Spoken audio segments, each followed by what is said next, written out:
बच्चों, हम कक्षा 6 की गणित पाठ्यपुस्तक का अध्ययन कर रहे हैं, जिसमें हमारा चैप्टर है अध्याय 4 आधारभूत ज्यामितीय अवधारणाएं।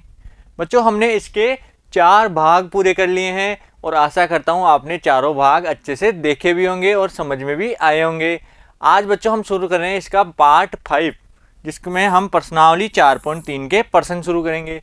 पर बच्चों, प्रश्न शुरू करने से पहले हमें कुछ बातें जानना जरूरी है, जैसे कि कोण क्या होता है। देखो बच्चों, सबसे पहले हम पढ़ेंगे कोण के बारे में, उसके बाद हम करेंगे प्रश्नावली के प्रश्न। ठीक है बच्चों, तो अपनी कॉपी और पेन साथ लेके बैठ जाओ। बच्चों देखो, कोण क्या होता है। उभयनिष्ठ प्रारंभिक बिंदु वाली दो किरणों से एक कोण बनता है। मतलब दो ऐसी किरणें जिनका प्रारंभिक बिंदु उभयनिष्ठ हो। जैसे बच्चों, एक किरण ये है और एक किरण ये है। इन दोनों का जो प्रारंभिक बिंदु है वो उभयनिष्ठ है, मतलब एक ही बिंदु है दोनों का प्रारंभिक बिंदु। तो बच्चों, इन दोनों से जो दोनों किरणों से एक कोण का निर्माण होगा। जैसे बच्चों, इसका नाम दूं मैं ए, बी और सी।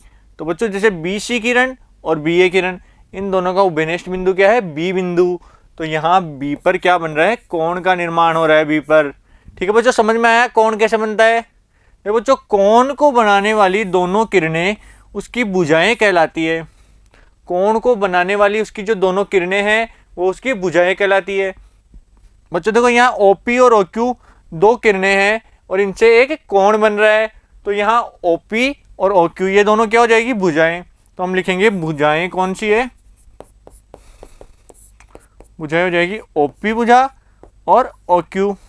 और ये किरणें हैं तो हम इनके एक तरफ तीर वाला निशान लगा देंगे। ठीक है बच्चों, समझ में आया सभी को। मतलब जिन किरणों से कोण बनता है वो कोण की भुजाएं कहलाती है, तथा उभयनिष्ठ प्रारंभिक बिंदु कोण का शीर्ष कहलाता है। और कोण का शीर्ष क्या हो जाएगा, यहाँ O बिंदु। तो हम लिखेंगे शीर्ष क्या हो जाएगा, O बिंदु, बिंदु O। ठीक है बच्चों, समझ में आया सभी को। दोनों भुजाएं हो गई और शीर्ष उभयनिष्ठ बिंदु क्या हो जाएगा, कोण का शीर्ष हो जाएगा। तो बच्चों, कोण की अवधारणा समझ में आई सभी को। आगे देखो, अब जैसे एक कोण बना हुआ है POQ, एक बिंदु P है, एक O है और एक Q है। ठीक है बच्चों, तीन बिंदु दिख रहे हैं सभी को। अब यहाँ OP और OQ, कौन कौन सा, OP OQ कोण की भुजाएं हैं तथा O कोण का शीर्ष है। ठीक है बच्चों, ये बात तो सभी को समझ में आ गई कि भुजाएं क्या है और शीर्ष क्या है। लेकिन इस कोण को लिखते कैसे हैं, तो इस कोण को हम लिखेंगे कोण POQ से व्यक्त करते हैं। किसी भी कोण को लिखने के लिए हमें तीन बिंदुओं की आवश्यकता होती है जिनसे वह कोण बन रहा है। जैसे P से शुरू हुई लाइन O पर, फिर O से Q पर, तो यहाँ एक कोण बन गया। तो बच्चों, इस कोण को नाम क्या देंगे, सबसे पहले कोण का निशान बनाएंगे। ये कोण का निशान बन गया। फिर लिखेंगे POQ, इन तीनों से मिलकर कोण बन रहा है POQ से। अब कोण बनता कहाँ है, जो बीच वाला बिंदु है ना, O वाला बिंदु, इसके ऊपर कोण बन रहा है। हमेशा ध्यान रखना, ऐसा लिखा हुआ हो कोण POQ, तो हमेशा बीच वाले बिंदु पर ही कोण बनाना है। इसको ऐसे भी लिख सकते हैं, या कोण O, दोनों तरीके से लिखा जा सकता है बच्चों, कोण POQ या कोण O। ठीक है बच्चों, समझ में आया सभी को। आगे देखो, कोण पर बिंदु की स्थिति। कोई भी बिंदु है वह कोण पर इस कहाँ स्थित है, ये कैसे पता लगाया जा सकता है। तो बच्चों देखो, कोण की दोनों भुजाओं के बीच का भाग कोण का अभ्यंतर कहलाता है। एक कोण है, देखो बच्चों, ये कोण बनाया हुआ है और इसके बीच का भाग देखो, ये वाला सबको दिख रहा है अलग कलर में। तो ये इस कोण का अभ्यंतर कहलाता है। क्या बच्चों, अभ्यंतर, यानी अंदर का भाग। इसको अपन ऐसे भी लिख सकते हैं कि अंदर का भाग।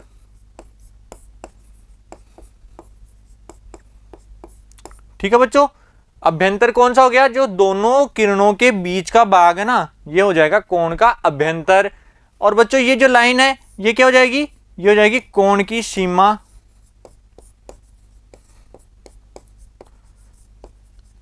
और जो बाहर का भाग है वो हो जाएगा कोण का बहिर्भाग, और ये है बहिर्भाग। ठीक है बच्चों, ये तो कोण का अभ्यंतर, ये कोण की सीमा, और ये बाहर का कोण का बहिर्भाग। ठीक है बच्चों, समझ में आया तीनों बिंदु सभी के। तो कोण के कितने भाग हुए, 3 भाग हो गए। अब इनमें बिंदु की स्थिति कैसे पता करते हैं वो देखेंगे। तो बच्चों देखो, एक चित्र बना हुआ है कोण का। यहाँ OP किरण है, QP किरण है और QR किरण है। दो किरणें हैं QP और QR। अब हमें बताना है कि इनमें बिंदु कहाँ कहाँ स्थित है। तो बच्चों देखो, कोण के अभ्यंतर में कौन कौन से बिंदु है। अभ्यंतर क्या होता है, दोनों किरणों के बीच का स्थान। तो बच्चों कोण के अभ्यंतर में केवल एक बिंदु स्थित है, बिंदु x। तो हम अभ्यंतर में कौन सा बताएंगे, बिंदु x स्थित है। अब पूछ रहे कोण पर स्थित बिंदु, कोण की जो सीमा है उस पर कौन कौन से बिंदु स्थित है। बच्चों देखो, कोण की सीमा कौन सी है, ये वाली लाइन और ये वाली लाइन। तो इस पे कौन कौन से हैं, बिंदु S, बिंदु P, R और Q। S, P, R और Q ये चारों बिंदु कोण पर स्थित है। ठीक है बच्चों, आगे देखो, कोण के बहिर्भाग में स्थित बिंदु, यानी कोण की दोनों किरणों के बाहर स्थित बिंदु कौन सा है। तो देखो, इस लाइन के बाहर और इस लाइन के बाहर केवल एक बिंदु स्थित है, Z वाला। तो हम लिखेंगे बिंदु Z। इस प्रकार हम किसी भी बिंदु की स्थिति कोण के आधार पर बता सकते हैं कि कोण के अभ्यंतर में है, कोण के ऊपर है या कोण के बहिर्भाग में है। ठीक है बच्चों, समझ में आया सभी को। अब देखो आगे हम करेंगे प्रश्नावली 4.3 शुरू। बच्चों प्रश्नावली 4.3 का पहला क्वेश्चन क्या है कि नीचे दी गई आकृति में कोणों के नाम लिखिए।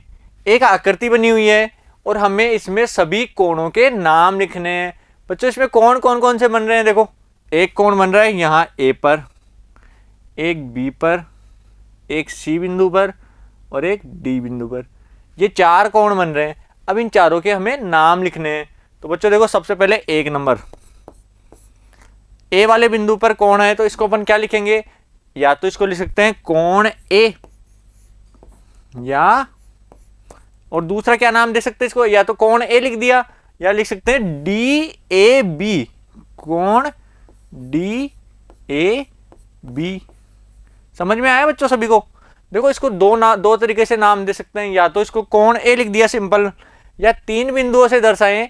तो हमें पता है तीन बिंदु कौन से, एक तो इस लाइन पे स्थित है और इस लाइन पे, तो DA और एक AB, तो DAB हो गया इस कोण का नाम। बच्चों कोण का निशान जरूर लगाना है पहले, ये वाला और ये वाला। ठीक है, तो इसको नाम दे दिया कोण DAB। ऐसे बच्चों दूसरे का नाम बताओ, इसको या तो बोलेंगे कोण B या कोण, बच्चों क्या नाम देंगे इसको, ABC, कोण ABC। समझ में आ रहा है बच्चों सभी को। तीन बिंदुओं से हमने कोण का नाम दिया, या तो कोण B बोलेंगे या कोण ABC बोलेंगे इसको। आगे देखो तीसरा कौन सा है, ये वाला C वाला। तो हम इसको लिखेंगे या तो कोण C, या इसको नाम क्या देंगे, नाम देंगे BCD, कोण BCD। तो हम लिखेंगे कोण BCD। और बच्चों चौथा कौन सा हो जाएगा, चौथा हो जाएगा कोण D या कोण CDA। ठीक है बच्चों, समझ में आया सभी को। हमने चारों कोणों के नाम बता दिए, कौन कौन से, कोण A या कोण DAB, कोण B या कोण ABC, कोण C या कोण BCD और कोण D या कोण CDA। ठीक है बच्चों, चारों कोण समझ में आए, चारों के नाम समझ में आ गए। बच्चों इसको अपने कॉपी में उतार लो। देखो बच्चों आराम से ध्यान देकर समझना है हर क्वेश्चन को, कभी भी क्रम में गलती नहीं करनी है। जैसे DAB लिख सकते हैं, या इसको अपन BAD भी लिख सकते हैं, BAD, क्रम उल्टा सीधा कर सकते हैं। जैसे DAB है तो BAD हो जाएगा ये। ठीक है बच्चों, समझ में आया सभी को पहला क्वेश्चन। अब देखो इसका दूसरा क्वेश्चन क्या है, संलग्न आकृति में वे बिंदु लिखिए जो कोण DOE के अभ्यंतर में स्थित है। देखो बच्चों A क्या दिया हुआ है, A है कोण DOE के अभ्यंतर में स्थित है। DOE देखो, D से O, O से E, ये है कोण DOE। इसके अभ्यंतर में स्थित बिंदु मतलब इसके बीच में स्थित। बच्चों देखो ये बिंदु भी नहीं लेना, ये भी नहीं, ये भी नहीं। अब इसके बीच में देखो एक बिंदु दिख रहा है, बिंदु A। तो बच्चों कोण DOE के अभ्यंतर में कौन सा बिंदु आ जाएगा, बिंदु A। तो हम लिखेंगे A का आंसर क्या हो जाएगा कि कोण DOE के अभ्यंतर में स्थित बिंदु कौन सा हो जाएगा बच्चों, बिंदु A। ठीक है, अब क्या पूछ रहा है, B नंबर का क्वेश्चन क्या है कि कोण EOF के बहिर्भाग में स्थित है। EOF बच्चों देखो E से O ये वाली लाइन और ओ से एफ, ये वाली, इसके बहिर्भाग में स्थित बिंदु बताने हैं। बहिर्भाग मतलब बाहर की ओर। तो इसके बाहर देखो, एक तो बिंदु सी है, बिंदु ए है और बिंदु डी है, और ये तीनों इसके बहिर्भाग में स्थित है। तो हम लिखेंगे बी का आंसर क्या हो जाएगा कि कोण ई ओ एफ के बहिर्भाग में स्थित बिंदु कौन से हो जाएंगे बच्चों? बिंदु सी ए डी। तो हम लिखेंगे सी ए और डी, ये तीनों बिंदु इसके बहिर्भाग में स्थित है। अब बच्चों सी नंबर क्वेश्चन क्या है? सी है कोण ई ओ एफ पर स्थित बिंदु। तो सी लिखेंगे कोण ई ओ एफ पर स्थित बिंदु। कौन कौन से बिंदु स्थित है बच्चों? देखो ई ओ एफ, इसके ऊपर देखो एक तो बिंदु ई, बिंदु बी, बिंदु ओ और बिंदु एफ, ये चारों बिंदु इस कोण पे स्थित है। तो बच्चों हम लिखेंगे बिंदु ई, बी, ओ तथा एफ, ये चारों बिंदु इस कोण ई ओ एफ पर स्थित है। ठीक है बच्चों, समझ में आया तीनों क्वेश्चन? पहला था अभ्यंतर में, तो अभ्यंतर में बिंदु ए बता दिया।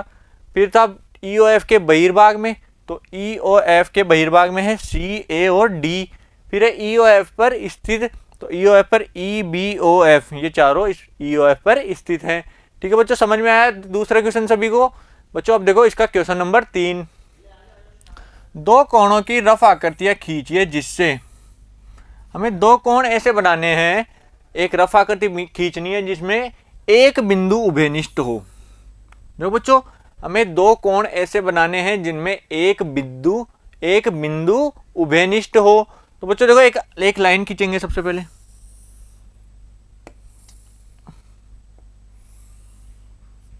ठीक है बच्चों, एक रफ आकृति बनानी है, अपने मन से एक आकृति बनाई अपने। अब इसमें दो कोण देखो, एक कोण तो ये और एक कोण ये। अब इस आकृति पे पहले नाम डालेंगे, तो ये ए, यहाँ ओ, यहाँ बी, यहाँ सी और यहाँ डी। अब बच्चों देखो इन दोनों कोणों में देखो बिंदु ओ उभयनिष्ठ है। ये दो कोण है, इनमें बिंदु ओ क्या है? उभयनिष्ठ है। तो उनमें एक बिंदु उभयनिष्ठ होना चाहिए, तो एक बिंदु उभयनिष्ठ है, तो हम लिखेंगे कि कोण डी ओ ए तथा कोण सी ओ बी। अब दोनों कोण देखो बच्चों, डी ओ ए ये वाला कोण दिख रहा है सभी को, और सी ओ बी ये वाला कोण, इन दोनों कोणों में बिंदु ओ उभयनिष्ठ है। तो हम लिखेंगे तथा सी ओ बी में बिंदु ओ उभयनिष्ठ है।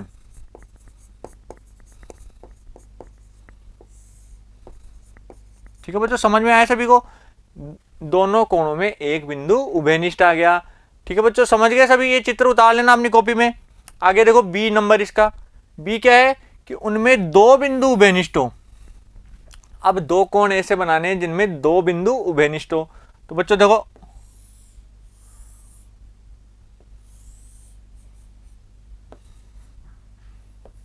अब इसमें दो कोण देखो, एक कोण ये और एक कोण ये। तो इस बिंदु को नाम देंगे ओ, यहां पर ए, यहां बी और यहां सी। तो इसमें देखो बिंदु ओ तथा बिंदु सी, ये दोनों बिंदु उभयनिष्ठ है। कौन से कोण में?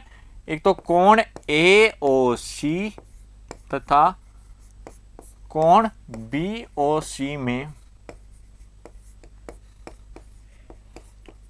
बिंदु ओ तथा बिंदु सी उभयनिष्ठ है।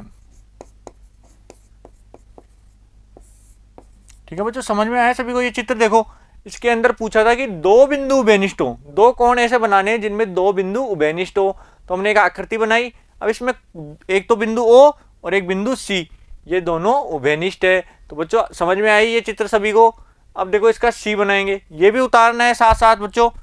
इसका सी देखो, उनमें तीन बिंदु उभयनिष्ठ हो। अब दो कोण ऐसे बनाने हैं जिनमें तीन बिंदु उभयनिष्ठ हो। तो बच्चों देखो आकृति वैसे ही बनाएंगे अपन वापस।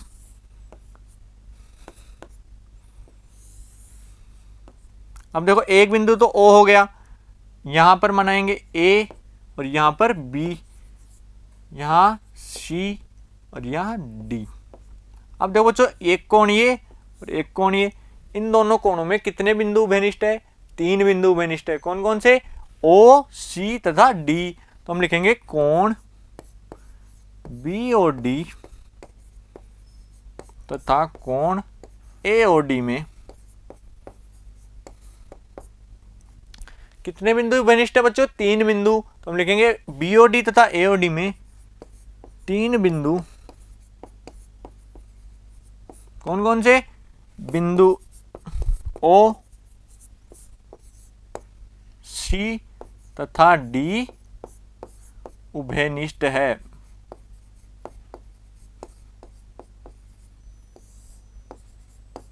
ठीक है बच्चों, समझ में आया सभी को? एक आकृति बनाई, उसके अंदर हमने 3 बिंदु उभयनिष्ठ बता दिए। समझ में आ रहा है बच्चों सभी को? देखो बच्चों, डायग्राम बनाना भी सबको आना चाहिए, क्योंकि परीक्षा में जब तक चित्र बना के नहीं आओगे, पेंसिल से चित्र बनाने हैं सारे, तो पेंसिल से अगर चित्र बना के नहीं आओगे तो पूरे नंबर नहीं आएंगे। तो बच्चों, चित्र बनाने की भी प्रैक्टिस होनी चाहिए। आगे देखो, इसमें D नंबर, उसमें 4 बिंदु उभयनिष्ठ हो। कितने बच्चों? 4 बिंदु उभयनिष्ठ होने चाहिए। तो बच्चों, एक चित्र बनाएंगे, चित्र वैसा ही बना लेंगे वापस। अब वहां 4 बिंदु लगा देंगे। एक बिंदु O हो गया, यहाँ A, यहाँ पर B, ये C बिंदु, ये D बिंदु और ये E बिंदु। अब बच्चे देखो, हमें कोण कौन कौन से बने? एक तो बन गया ये वाला कोण और एक यहाँ बन रहा है। तो बच्चों, इसको लिखेंगे कि कोण BOE तथा कोण AOE में 4 बिंदु। बच्चों, 4 बिंदु कौन कौन से? बिंदु O, C, D, E। तो हम लिखेंगे 4 बिंदु। कौन कौन से? बिंदु O, C, D तथा E उभयनिष्ठ है।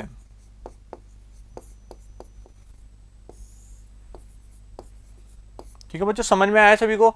4 बिंदु उभयनिष्ठ बता दिए हमने। ठीक है बच्चों, इसका D भी समझ में आ गया सभी को। अब इसका E समझेंगे। तो बच्चों, E क्या है? उनमें एक किरण उभयनिष्ठ हो। तो बच्चों देखो, एक चित्र बनाएंगे, 2 कोण होने चाहिए और एक किरण उभयनिष्ठ होनी चाहिए। तो बच्चों देखो, चित्र, एक लाइन बीच में बनाएंगे, इसको नाम देंगे O, A, B और एक C। अब देखो बच्चों, यहाँ 2 कोण कौन से बन रहे हैं? एक कोण ये वाला और एक ये वाला कोण। तो बच्चों, हम लिखेंगे कोण BOC तथा कोण AOC में। बच्चों, इनमें कौन सी किरण उभयनिष्ठ है? देखो बच्चों, बिंदु O से प्रारंभ होने वाली OC किरण, ये दोनों कोणों में उभयनिष्ठ है। तो हम लिखेंगे कोण BOC तथा कोण AOC में किरण OC उभयनिष्ठ है। उभयनिष्ठ है। ठीक है बच्चों, और 2 कोण बना दिए, दोनों में एक किरण उभयनिष्ठ कर दी। ठीक है बच्चों, समझ में आया सभी को? क्वेश्चन नंबर 3 यहाँ पूरा हो गया है। बच्चों, आज हमने प्रश्नावली 4.3 पूरी कर ली है। और बच्चों, मैं आशा करता हूँ आपको अच्छे से समझ में भी आई होगी। बच्चों, फिर भी कोई डाउट है या कन्फ्यूजन हो रहा है तो आप वीडियो को शुरू से दोबारा देख सकते हैं। ठीक है बच्चों, अब अगले पार्ट में हम शुरू करेंगे प्रश्नावली 4.4। Thank you.